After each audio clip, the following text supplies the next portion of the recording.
Salut les petits, allez une nouvelle vidéo. On va sortir nos fusils de la naphtaline parce que ils ont passé l'hiver en général stockés n'importe où, n'importe comment, on n'en a pas pris soin. Et je vais vous montrer en quelques minutes comment on va remettre un peu nos fusils en l'état. Donc ça c'est des fusils de clients qui nous sont amenés et on va vous montrer comment on remet tout ça prêt à l'emploi. C'est maintenant, au mois de février-mars, qu'il faut commencer à vous en occuper et pas au dernier moment, à l'arrache, au mois d'avril ou au mois de mai, quand vous allez vouloir pêcher. C'est maintenant qu'il faut que vous preniez en main vos fusils et que vous remettiez ça nickel pour la saison. Alors déjà, on va vous parler des sandos. Chez Dentis Spearfishing, on a 14 petits trous, 14 gros trous, 16 gros trous, 16 petits trous et le tout dernier, le 18 gros trous. Je vais vous montrer un peu la différence pour que vous soyez au courant. Voilà ce que ça donne de différence de trous. Automatiquement, vous n'avez pas du tout la même réaction du sando. Parce que quand le sando va commencer à se tendre, la première des choses qu'il va faire, c'est qu'il va remplir, si vous voulez, le trou. Donc, il va remplir le vide. Et il sera donc moins performant quand il a un gros trou que quand il a un petit trou.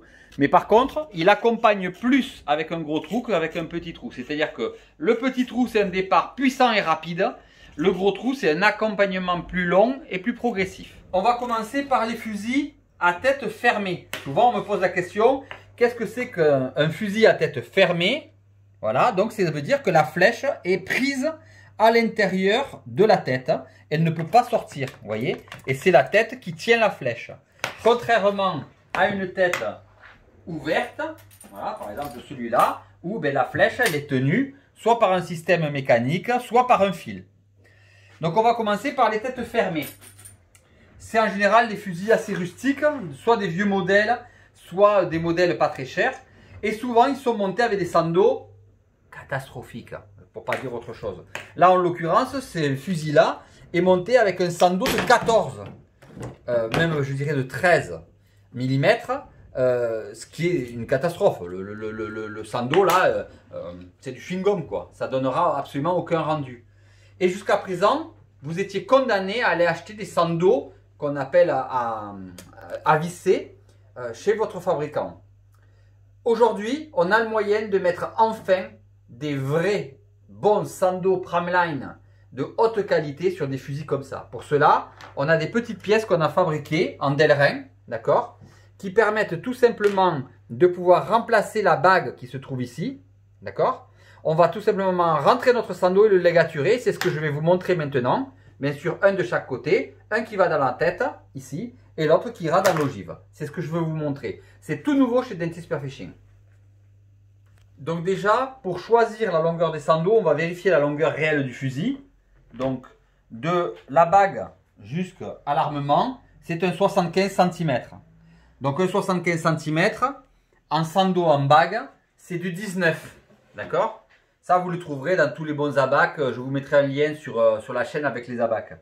Et là, vous regardez, en effet, c'est bien du... Bon, aujourd'hui, il a un peu vieilli, celui-là, c'est du 19,5, c'est bien du 19.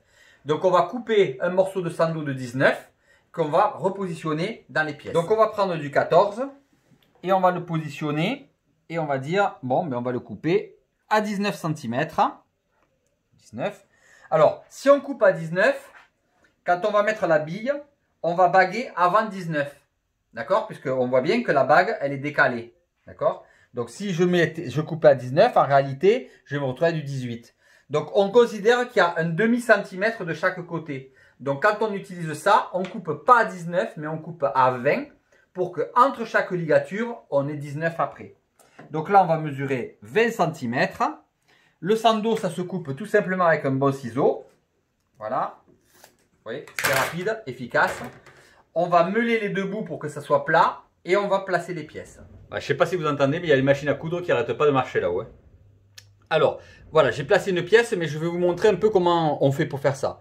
Pour ça, j'utilise un peu de Sanex que je mets ici devant le trou, et que j'enduis au niveau de la pièce. Si vous essayez de la rentrer comme ça, vous n'y arriverez jamais. C'est impossible, vous voyez, ça va glisser, ça va être très très dur. En fait, il faut pouvoir fixer cette pièce à l'étau pour pouvoir l'enfoncer. C'est ce que je vais vous montrer.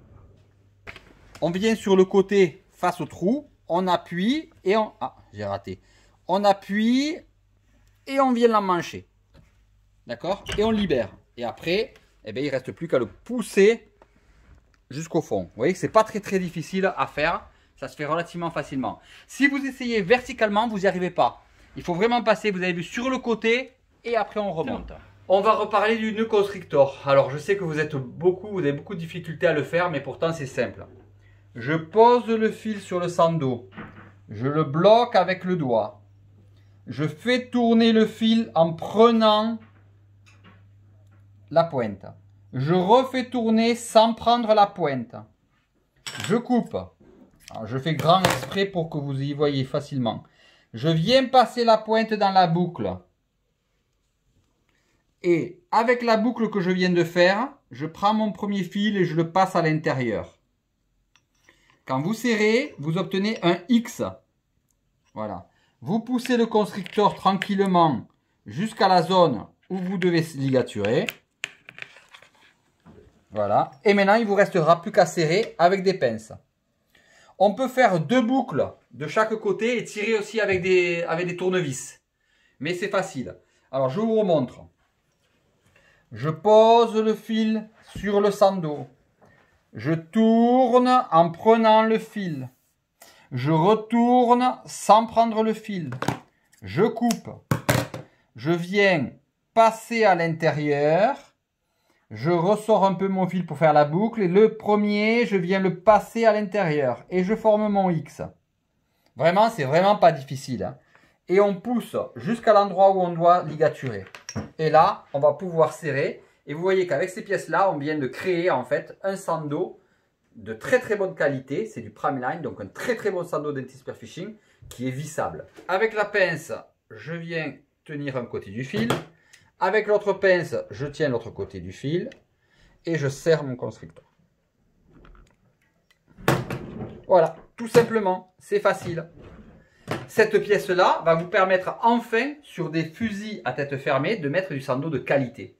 Et ça, c'est bien. Et c'est en vente chez tous nos partenaires en sachet de 4. Pourquoi sachet de 4? Eh bien, pour faire une tête, il vous faut 2 pièces qui vont dans la tête et 2 pièces qui vont dans l'obus. Donc, ça veut dire qu'avec une pochette, vous montez une paire de beaux sandos. Et là, vous pouvez mettre du sando de qualité. Allez, je vais serrer l'autre côté. Et on va monter tout ça. Et voilà. Allez, on va les couper, les brûler et les monter. Bon, sur ce fusil, il y a un truc qui ne va pas. C'est que vous voyez que la flèche est tenue par un fil à ligaturer les tomates. Donc, qui est très mal positionné en plus parce qu'il est mis à l'intérieur. Donc déjà, on va dégager tout ça pour se libérer et on va monter ça en monofilament hein, avec un amortisseur. Donc ça, c'est important. On va le virer de suite. Ça sert à rien. Ça, c'est vraiment les montages ancestrales, on va dire. Hein. Il y a plus personne, il ne faut plus faire ça. Hein. Vous perdez énormément en puissance en faisant comme ça. Et il faut absolument passer en monofilament. Alors, le plus dur là, c'est de retirer le fil à l'arrière. Mais on va s'en débarrasser. Hop, voilà, de façon à ce qu'on puisse être libre. En gros là, maintenant qu'on a ça, vous voyez, on va monter, on va visser notre pièce dans la tête. Alors, je vous conseille de mettre un peu de graisse si vous avez, d'accord? Ça sera toujours plus simple. Parce que là, vous voyez, sinon, si vous le mettez de traviole, c'est la cata. Voilà. Tac. On visse jusqu'au bout. Et de l'autre côté, on va pouvoir mettre l'ogive. Pareil, un petit peu de graisse et on visse l'ogive de l'autre côté. Bon là je ne vais pas la serrer à fond parce que j'ai l'autre à mettre. Mais vous voyez, on va se retrouver là avec vraiment un produit. Vous voyez, les anciens sandos, les nouveaux sandos. Et là on va avoir une qualité nettement plus performante au niveau de la flèche. Allez, on va le monter complètement. Une astuce, si vous n'avez pas d'étau, la pièce, elle rentre pile poil dans le trou des bobines de pur Dynéma. Voilà, c'est une astuce. Hein. Donc, on se positionne, on la tient, on vient bien sur le côté, on appuie et hop, on met la pièce. Et voilà. Et après, bien sûr, on finit de l'enfoncer. Donc, ça fonctionne aussi, ça peut aider. D'accord? Bon, il ne reste plus qu'à l'enfoncer comme il faut, jusqu'au bout. Et voilà, vous voyez, ça donne de la classe de suite hein, d'avoir des super sandos d'anti sur un fusil comme ça. Et là, vous avez des sandos. Voilà. bien péchu là. Là, vous allez pouvoir retravailler et pas de la guimauve comme les sandos chinois à 2 balles là. Voilà. Maintenant, il ne nous reste plus qu'à monter le nylon et l'amortisseur. Donc, pour finaliser, on va utiliser une bobine de nylon en 140 centièmes. Alors, pour toutes les têtes fermées, ce n'est que du 140 centièmes. Si vous commencez à mettre du 160 centièmes, le sleeve ne va pas passer dans la tête à ce niveau-là. Parce que si vous voulez, la différence entre un sleeve en 140, il est tout petit. Et regardez, un sleeve en 160, et puis en 180 ou en 200, vous voyez, il y a une très grosse différence de taille. Donc il faut absolument, pour les têtes fermées, n'utiliser que du 140 centièmes. D'accord? Donc on va mettre ça et on va bien sûr mettre un amortisseur. Les nouveaux amortisseurs qui sont sortis en orange, en queue de cochon ou à clip. Moi, vous savez, je préfère toujours les queues de cochon. Donc voilà, on va positionner ça. Donc, c'est pas très compliqué. Ça dépend un peu des modèles. Mais normalement, on est suffisamment long pour pouvoir sortir de l'autre côté. Voilà. On vient ensuite repasser le queue de cochon à l'intérieur du dynéma, du pur dynéma de l'amortisseur. Et voilà. On a l'amortisseur qui est placé. C'est très facile. Et maintenant, on va replacer le nylon. Pour le nylon, on essaye toujours d'éviter de mettre le nylon dans le trou du bout. Parce que le mécanisme et la flèche vont pincer le nylon. Donc quand on peut avoir un trou intermédiaire, on utilise un trou intermédiaire. Donc là, en l'occurrence, on va utiliser ce trou-là pour passer le nylon. Donc je passe le nylon dans le sleeve, d'abord pour commencer. D'accord? Ensuite, je le passe dans la flèche. Et ensuite, je repasse dans le sleeve. Quand j'ai fait ça, je dois déterminer la longueur. Alors là, vous voyez, oh là là. Bon, vous avez vu ce que j'ai fait, mais c'est pas grave, je vais le rattraper. Je ne l'ai pas mis du bon côté. Quel débutant! Hop, on le fait passer de l'autre côté. Allez, hop, voilà. Et là, on doit vérifier que l'on place le sleeve suffisamment entre les deux encoches pour pas qu'il vous gêne à l'armement. S'il est trop proche d'une encoche, il va vous gêner à l'armement. Donc, on choisit la bonne distance. On fait dépasser. On brûle le nylon pour former une boule. Voilà. Ça permet de caler parfaitement votre sleeve à la bonne distance. Et ensuite, on utilise une pince à sleeve. Devinez de quelle marque? Dentist Spearfishing. Et on vient écraser au centre en laissant toujours un bord sur les côtés. Hein. Voilà, on vient écraser le sleeve de façon à ce qu'il reste ouvert de chaque côté. Et là, on a terminé l'opération. On va pouvoir venir dans la tête et repartir. N'oubliez pas, à chaque fois que vous avez un sachet vide, dans vos magasins, vous demandez la boîte de recyclage. Et vous mettez les sachets dans la boîte de recyclage. Je les récupère et je réemballe. Et c'est autant d'emballages qui ne partent pas à la poubelle, qui ne partent pas dans les déchetteries ou qui ne partent pas à la mer. Donc vraiment, vous les demandez s'il vous plaît. Merci, ça c'est important. Donc, on n'oublie pas de passer le fil dans la tête. Voilà, le nylon. Hein. Attention de ne pas faire de boucle. Voilà. On vient passer dans le creux, on va chercher le pince-fil. On revient vers l'amortisseur. On passe dans l'amortisseur et là, on va le tendre un petit peu de façon à déterminer la distance réelle qu'on a besoin pour le sleeve. L'avantage, c'est que le fait qu'il soit tendu, ça va vous permettre de le maintenir toujours en tension et de ce fait, il ne vous gênera pas. Il ne se baladera pas comme on a vu avec le fil. Je mets mon sleeve, je le passe dans la queue. Je viens replacer mon fil à l'intérieur du sleeve. Et comme je vous l'expliquais, je tends. Voilà, pour qu'on ait une bonne tension. Là, je coupe mon nylon. Voilà. Je le brûle. Donc, je vais le brûler. Alors maintenant, on peut le décrocher. Hein. Maintenant qu'on a la bonne distance, on va pas s'embêter à être à le faire en tension. Je brûle, comme j'ai fait de l'autre côté. Voilà. On fait la boule. Voilà. Parfait. Et on vient chercher avec la pince et on serre. Alors vous voyez, j'ai fait une petite erreur. Vous voyez, j'ai un peu chauffé l'autre filament de l'autre côté. Ça, c'est pas très bon. Je vais le refaire pour le client. Parce qu'il ne faut pas chauffer celui-là quand on fait la boule. Hein. Donc, on sort un peu plus, on brûle, on remet. Mais là, je vais le lui refaire, c'est pas un problème. Et là, regardez, tac, tac. On est en position où on n'arrive pas, vous voyez, jusqu'au pince-fil. Donc, on doit tirer pour le mettre. Et là, il est bien en tension. Vous voyez, et il ne vous gênera pas. Et voilà, le fusil est prêt à redémarrer pour une nouvelle saison de pêche. Quand on voit le fusil avant et le fusil maintenant, ça n'a plus rien à voir, quoi. Là, vous avez un fusil, même si c'est un fusil basique, il est monté pro. Et c'est ce qu'on attend. On attend d'avoir des fusils montés pro. Avec des Sando Primeline, Denti Spearfishing, un amortisseur. Je rappelle que c'est moi qui fabrique les amortisseurs 1 à 1 ici en France. Et un bon nylon. Et là, on peut aller pêcher. On n'a pas de honte à aller pêcher. Ici, sur ce fusil-là, moi, je trouve qu'il a une flèche un peu longue. Il aurait dû mettre une flèche plus courte. Malheureusement, nous, chez Denti Spearfishing, on ne fait des flèches que à encoche. On ne fait pas de flèches à ergot. Pardon, l'inverse. On fait des flèches à ergot et pas de flèches à encoche. Donc le client va devoir malheureusement essayer de trouver une autre flèche s'il veut la changer. Mais voilà, cette flèche est un peu longue pour le fusil. Mais voilà, un beau fusil bien monté. On va passer au suivant. Alors regardez, je vais vous montrer quelque chose. Vous voyez, des Sando qui n'ont pas été protégés pendant l'hiver. Voilà. Vous voyez comment ils se sont craquelés. Voilà. Ça, on les a posés, on a posé le fusil, on les a rincés, on l'a posé, puis terminé. Et voilà, et on reprend le fusil à la saison et on se dit, oh merde, il est mort, mon Sando, il est cuit, il est tout craquelé. Alors regardez, mon fusil à moi, que j'ai pas utilisé depuis août. Il est dans un Sando et dans un protège Sando Denti Spearfishing. Et bien voilà, mon Sando, eh bien il n'est pas craquelé. Voilà. Ça, c'est la preuve que si vous les protégez de la lumière, vos Sando, ils vont durer plus longtemps. Donc, n'oubliez pas de protéger vos fusils, vos Sando dans un protège Sando. C'est pas grand chose à faire.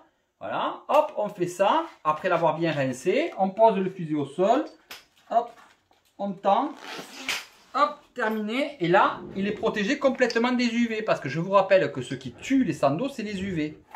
Et un point important, il ne faut surtout pas trop décolleter les Sando. Vous voyez, s'ils sont la couche colorée, c'est celle qui protège des UV. Celle-là, on le voit, le Sando, là, il n'est pas protégé, il est altéré directement. Donc là, je vais devoir refaire tout le montage au client parce qu'il n'a pas ni protégé, ni talqué. Il suffit juste de mettre un peu de talc sur ses Sando, de mettre un protège Sando et terminé. Il aurait récupéré ses Sando comme neuf. Là, je vais devoir tout refaire. Donc maintenant on va voir un montage en simple Sando de 16. Alors là aussi pareil, la flèche reliée directement avec ça, ça va pas. Hein. Soit on le monte au pur Dynéma pour les tropiques, soit on le monte au nylon, mais on ne le monte pas à la corde comme ça. Vous voyez bien, regardez, ça se balade. Quand vous chassez, ça va se balader de partout. C'est une horreur, quoi. C'est une horreur. Donc ça on peut pas. Et là, on va vous montrer comment on va mettre les Sando avec le nouveau système rapide. D'accord ? Je vais vous montrer, c'est très très simple là aussi à utiliser. Et ça existe en pochette de 4 orange et noir. Donc c'est un 85. Donc on va le monter en 54. Ouais, c'est bien, 54 c'est bien. Donc sur un mono Sando, hein, il m'a demandé un mono Sando, mais il ne m'a pas demandé un double Sando. Donc toujours on pense à prendre au moins 1 cm de plus. Je rappelle que là, je vous apprends à les monter, mais n'oubliez pas que vous avez aussi à disposition sur certains sites internet les Sando déjà tout montés, hein, disponibles. Hein. Ils sont déjà tout prêts à différentes tailles et c'est que du Primeline, hein, c'est pas du Sando chinois. Et là, on va procéder à l'utilisation du kit de billes, pas du kit de billes, pardon, puisqu'on maintient notre kit de billes. Alors, un point important, vous le savez, hein, le kit de billes que l'on fait là, il est toujours en vigueur. Pour ceux qui savent se monter, se faire les nœuds et tout ça, c'est ce qui permet d'avoir le moins de renflement possible au niveau du Sando. Mais pour ceux qui sont un peu moins opérationnels, on a fait cette petite pièce qui va permettre de pouvoir monter très très vite en fait le Sando. Vous allez voir. Qu'est-ce qu'on fait? On met de nouveau un peu de shampoing, hein, hop, sur le Sando et sur la pièce. On prend le T-Tools. On vient positionner à l'arrière du T-Tools, on vient placer et on appuie. Et voilà. Hop. Oh mince, il est sorti. Allez, je recommence. J'ai pas assez appuyé profond. Tac, tac. Et on appuie. Et voilà, il est monté. C'est plus rapide quand même que de faire les kits de billets. Bon, après, comme je vous le dis, vous voyez, le renflement ici est beaucoup plus important. Et donc, le fait qu'il soit plus important, ça altère plus le sando. Surtout, contrairement à ce que beaucoup de gens pensent, ils biseautent les sandos. Il ne faut pas le faire. Parce qu'en fait, quand vous biseautez les sandos, vous enlevez la couche de protection des UV, la couche orange, la de protection des UV, et vous mettez à nu le latex pur qui est de couleur naturelle dedans. Et donc, il est plus protégé contre les UV, il va s'altérer plus vite. De la même façon, donc là, on va faire tout simplement... Alors, hop, je prends mon fil, on va faire un nœud de nouveau constrictor. Je pose, je tourne, je coupe. Là, je le fais très très vite. Hein. Je passe à l'intérieur. Tac, et dans la boucle, je viens, je passe et je serre. Bon, j'en fais tellement dans l'année que je vérifie que j'ai bien mon Y. Voilà. Et c'est prêt. De la même façon, je fais le pareil de l'autre côté. Je mets mon shampoing dans le trou. Voilà. Shampoing un peu dans le trou. Shampoing un peu devant. Je place ma pièce dans mon petit tools. Je le place devant. Et hop, j'enfonce. Vous avez vu la vitesse où ça va? Vraiment très simple. Je reprends mon fil qui s'est encore cassé la gueule. Et je fais mon nœud constrictor. Je coupe. Je passe à l'intérieur. J'ouvre. Je passe à l'extérieur. J'ouvre. Je vérifie que j'ai bien mon Y. Je pousse et je serre. Et là, on va passer au serrage. Je vais les serrer. Hein. Donc, moi, je vais bien les serrer à l'étau. Et je vais vous montrer comment on les serre à l'étau. Allez, venez avec moi. Alors, le meilleur serrage à l'étau, donc je viens serrer le fil. Tac, dans mon étau. Je prends ma pince de l'autre côté. Et je tire. Et là, vous voyez, le serrage, il est optimum. On refait la même.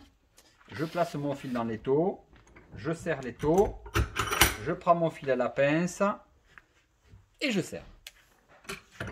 C'est quand même très rapide. Ce système-là, vous voyez, est beaucoup plus rapide. Donc ensuite, je coupe à ras de mon sando. Vous voyez, je place mon ciseau sur le sando et je viens couper. Je prends mon briquet et je viens brûler mon Polypro. Il y en a certains qui le font en dynéma. Ça ne sert à rien. Il faut le faire en polypropylène annelé, d'accord? C'est ce qui est le plus performant. Voilà. Et hop, j'ai mon briquet qui me fait des siennes. Hop, et voilà. Et maintenant, on va passer au wishbone. Donc, c'est là où on utilise un pur dynéma. Donc, soit un pur dynéma en 1,5 jaune, qui va sortir bientôt en 1,5 orange, soit en 2 mm rose, ou rouge, comme vous voulez, mais c'est plutôt rose. Et là, on tord légèrement le pur dynéma. D'accord? Et on vient le passer à l'intérieur. Attendez, je vais essayer de vous montrer plus facilement à la caméra. On vient le passer à l'intérieur. Et comme il est tordu, eh bien, normalement, on va réussir à le faire sortir. Alors, si on n'y arrive pas, on prend un petit tournevis. On vient le chercher. On vient le sortir. Voilà. Rien que pour m'embêter, là, vous voyez. Ça c'est le genre de truc. Rien que pour m'embêter. Normalement, ça sort tout seul. Il a décidé pour la vidéo de me faire cagat, comme on dit chez nous en catalan. Il a décidé de me faire chier.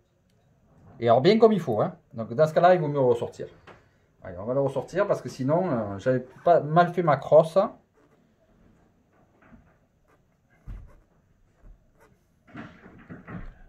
Allez, voilà, ça y est. Et là, c'est simple, vous allez voir, on fait tout simplement un nœud.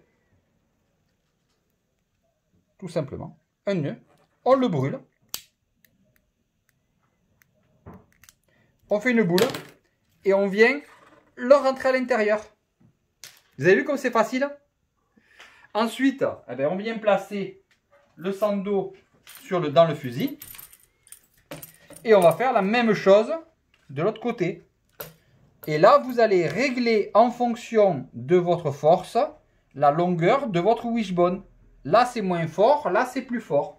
Et vous allez tout simplement régler cette puissance-là par rapport à votre fusil. Voilà. Vous voyez que ce système-là est vraiment très simple.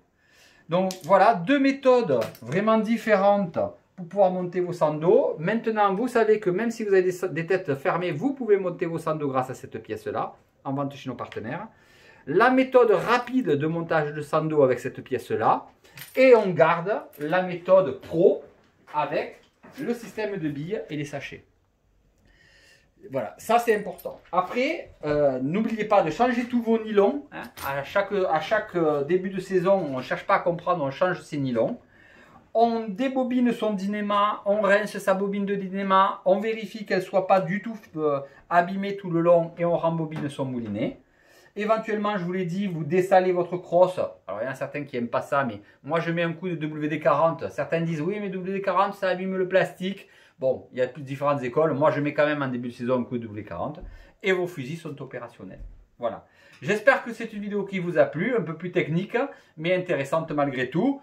Et à vos bricolages, attaquez maintenant parce que bientôt, la saison des sèches des calamars va commencer. Bonne vidéo, les petits!